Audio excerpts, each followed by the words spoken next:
Hello students, I am Dr. Parul Singh, Assistant Professor Sociology, Government Arts Girls College Kota, BA first year, paper 2 Indian society के बारे में हम यहाँ पढ़ेंगे आपके। और हमने इससे पहले जो वीडियो बनाया था उसमें हमने इंडियन सोसाइटी का जो ऐतिहासिक परिप्रेक्ष्य है उसमें आपको बताने की कोशिश की थी कि किस प्रकार का हमारा इतिहास रहा है, किस प्रकार से जो हमारे ऐतिहासिक समाज रहे उसको हमने अलग अलग युगों में अलग अलग समय में बांटने की कोशिश करी। अभी जो हमारा आज का टॉपिक है वो भी हमारा भारतीय समाज को ही हम समझने का प्रयास कर रहे हैं। और जो भारतीय समाज को समझने के जो दार्शनिक दृष्टिकोण हैं, जो दार्शनिक हमारे चूँकि जो सामाजिक संगठन है उस सामाजिक संगठन को हमें समझना है। और भारतीय समाज का जो की व्यापकता, विविधता और जटिलता तब तक नहीं समझी जा सकती जब तक कि हम इसका जो दार्शनिक जो आधार हैं उन दार्शनिक आधारों को हम इसके समझने की कोशिश नहीं कर लें। तो जो हम व्यक्ति हैं उनके जीवन के जो मूलभूत तथ्य हैं उन मूलभूत तथ्यों को जानना बहुत अधिक आवश्यक है। जब तक वे अपने कर्तव्यों को नहीं जानेंगे तब तक अपने जो दायित्व हैं उन दायित्व निर्वाह करने की उनको कोई प्रेरणा प्राप्त नहीं हो सकती है। तो दार्शनिक आधार पर यदि हम देखें, भारतीय समाज को समझने की कोशिश करें तो हमें इसमें जो पहला हमें दिखाई देता है वो धर्म के रूप में दिखाई देता है। और ये जो धर्म है इसकी डेफिनेशन है DHARMA, धर्मा। ये रिलीजन वाला धर्म नहीं है, यह धर्म है हमारा कि अपना जो समय, काल एवं परिस्थिति के आधार पर हमारे लिए जो कर्म नियत किए गए हैं, हमारे जो कर्तव्य निर्धारित किए गए हैं, हमारे जो उत्तरदायित्व निर्धारित किए गए हैं उनको पूरा करना हमारा धर्म कहलाता है। एक प्रातःकालीन उठने से लेकर के रात्रिकालीन सोने तक हमें अनेक रूपों में अपना जो धर्म है उस धर्म का निर्वाह करना होता है। और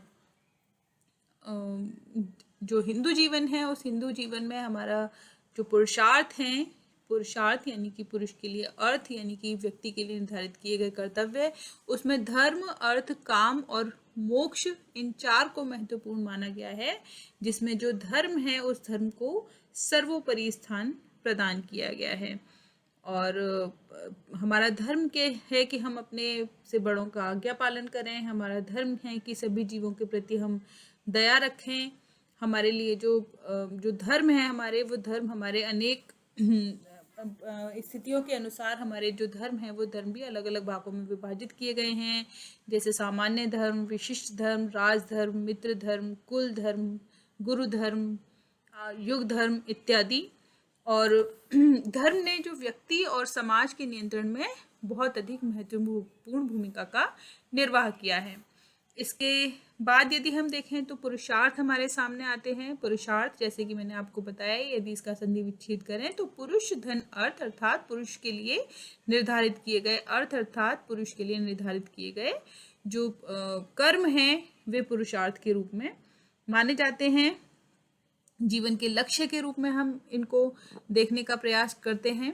और ये चार लक्ष्य हमारे हैं, धर्म, अर्थ, काम और मोक्ष। इनको मिलाकर के पुरुषार्थ किया जा सकता है, जिन्हें प्राप्त करने के लिए व्यक्ति जीवन भर प्रयत्न करता है। और धर्म का अर्थ नैतिक कर्तव्य और नियमों के पालन से है, ताकि व्यक्ति और समाज दोनों का विकास हो सके। धर्म हमें संयम, संतोष, दया, उदारता, क्षमा, अहिंसा, कर्तव्य पालन इत्यादि गुणों को ग्रहण करने की प्रेरणा प्रदान करता है। इसके पश्चात जो अर्थ आता है, अर्थ का तात्पर्य केवल धन या संपत्ति से नहीं है, बल्कि उन सभी साधनों से जिनकी सहायता से हम अपनी भौतिक आवश्यकताओं की पूर्ति कर पाएं। और अपने विभिन्न धार्मिक कर्तव्यों के पालन के लिए अर्थ को भी एक पुरुषार्थ के एक महत्वपूर्ण भाग के रूप में देखा गया है। इसके पश्चात काम, तो काम का तात्पर्य केवल यौन संतुष्टि नहीं बल्कि सांस्कृतिक दृष्टि से देखें तो जीवन के आनंद का उपयोग भी है। और काम के माध्यम से ही संतानोत्पत्ति द्वारा माता पिता के ऋण से उऋण होने, समाज की निरंतरता को बनाए रखने में योगदान प्रदान होता है, प्राणी शास्त्रीय आवश्यकताओं की पूर्ति होती है। और ये जो धर्म, अर्थ और काम है, इन तीन पुरुषार्थों की प्राप्त के करने के पश्चात ही कोई भी व्यक्ति जो चौथा पुरुषार्थ है मोक्ष, उसकी प्राप्ति का प्रयत्न करता है।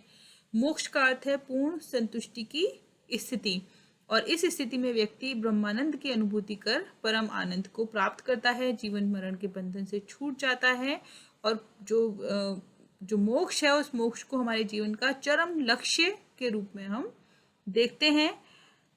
इसके पश्चात कर्म तथा पुनर्जन्म की स्थिति आती है।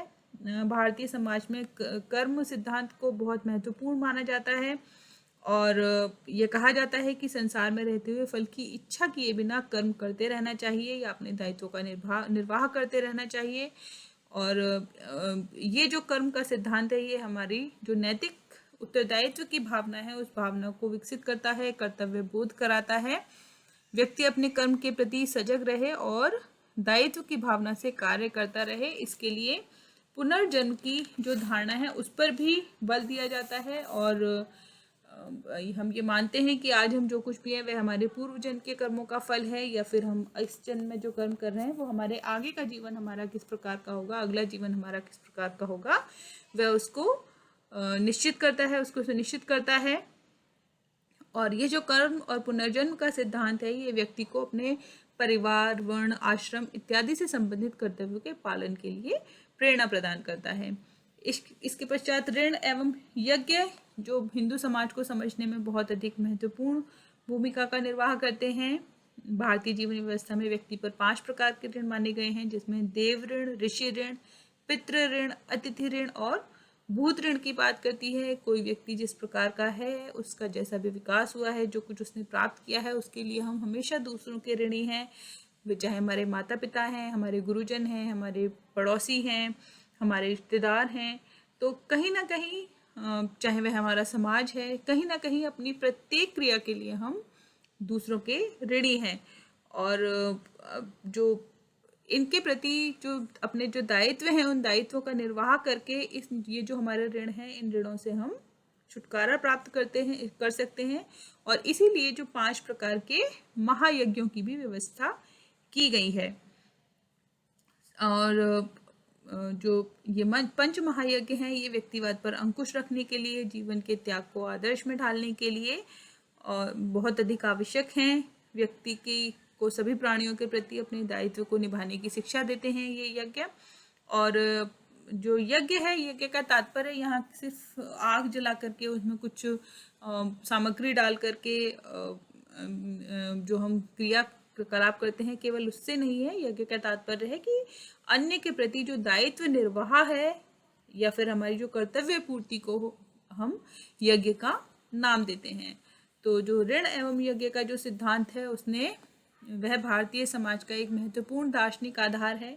इसके पश्चात संस्कार अर्थात शुद्धिकरण की प्रक्रिया, और ये माना जाता है कि भारतीय सामाजिक व्यवस्था में व्यक्ति को सामाजिक प्राणी बनाने, उसके व्यक्तित्व का पूर्ण विकास करने इत्यादि के लिए जो व्यक्ति है उसका शारीरिक, मानसिक और नैतिक परिष्कार बहुत आवश्यक है, उसका शुद्धिकरण बहुत आवश्यक है, और इसी शुद्धिकरण को संस्कार का नाम दिया जाता है।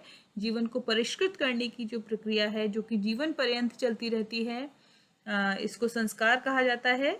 हमारे जीवन में हम जानते हैं कि हम 16 संस्कारों की बात करते हैं, और बहुत अधिक संस्कार हैं यूँ तो वैसे हमारे हिंदू धर्म के साथ में जुड़े हुए, लेकिन इसमें जो 16 संस्कार हैं उनको प्रमुख संस्कारों के रूप में जाना जाता है, जिसमें जन्म से लेकर के या फिर जन्म से भी ना कहें तो जन्म के पूर्व से लेकर के ही और हमारे मृत्यु पर्यंत ये 16 संस्कार हमारे पूर्ण किए जाते हैं। और ये जो हमारे हैं धर्म, पुरुषार्थ, कर्म तथा पुनर्जन्म, ऋण तथा यज्ञ, संस्कार, ये दार्शनिक आधार हैं भारतीय समाज को समझने के। इसके पश्चात यदि हम भारतीय समाज को जो संगठित करने के उद्देश्य से जो कुछ सामाजिक व्यवस्थाएं हैं उनको यदि हम समझने की कोशिश करें, जो कि व्यक्ति और समाज दोनों के सर्वांगीण विकास में अपना योगदान करते हैं, तो इनको हम संगठनात्मक आधार की संज्ञा देते हैं, जिसमें कि जो हमारा समाज है वो समाज की जो संरचना है वो किस प्रकार की है ये उसको बताने वाले पक्ष हैं। तो इसमें सबसे पहले वर्ण व्यवस्था की बात की जाती है, और जैसा कि मैंने आपको पहले वीडियो में भी बताया था कि ब्राह्मण, क्षत्रिय, वैश्य एवं शूद्र 4 वर्णों में जो भारतीय समाज है उसको विभाजित किया गया।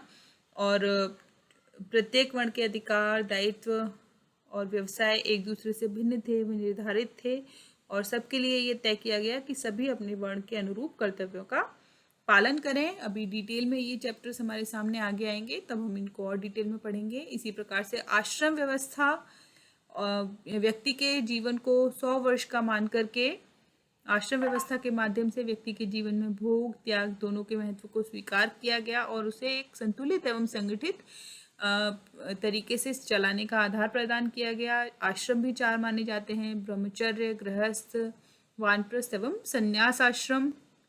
इसके बाद हमें जाति व्यवस्था भारतीय सामाजिक संगठन के एक महत्वपूर्ण आधार के रूप में दिखाई देती है।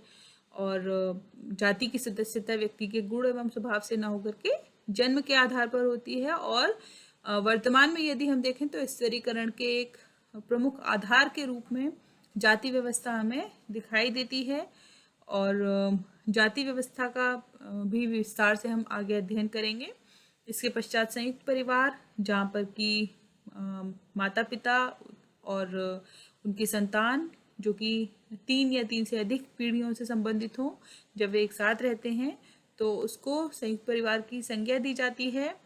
और संयुक्त परिवार भारतीय समाज की एक बहुत महत्वपूर्ण विशेषता रहे हैं।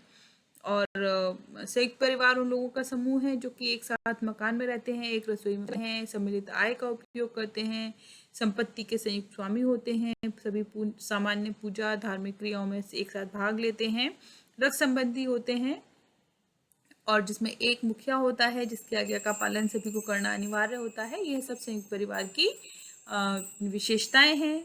और जो भारतीय समाज में यदि हम देखें तो संयुक्त परिवार प्रणाली भारतीय समाज के एक प्रमुख आधार के रूप में हमें दिखाई देती है, जहाँ पर जो हमारे जो दार्शनिक आधार की जो व्यवस्थाएं थी, उन दार्शनिक आधार की व्यवस्थाओं में की जो गतिविधियाँ थी, चाहे वो ऋण एवं यज्ञ की है, चाहे वह हमारा कर्म एवं जन्म का सिद्धांत है, ये सभी कहीं ना कहीं हमें संयुक्त परिवार से जुड़ी हुई दिखाई देती हैं।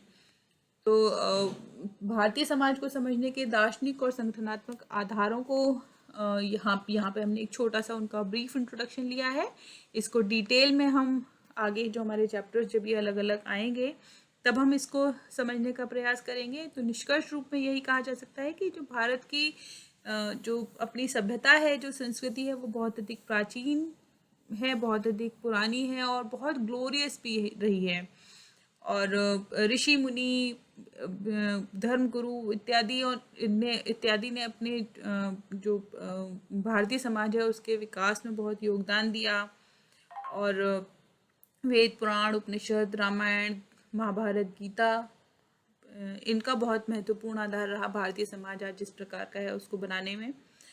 और यद्यपि व्यक्ति भी प्रमुख था और व्यक्ति समाज के महत्वपूर्ण एक घटक के रूप में देखा जाता था, लेकिन समाज को बहुत अधिक मानते हुए जो व्यक्ति है उस व्यक्ति के ऊपर उसको रखा गया। और मनुष्य के जीवन को 100 वर्ष का मानकर उसको भी कुछ भागों में विभाजित कर दिया गया। हम आगे पढ़ेंगे उसमें आश्रम व्यवस्था में ये चीज़ें।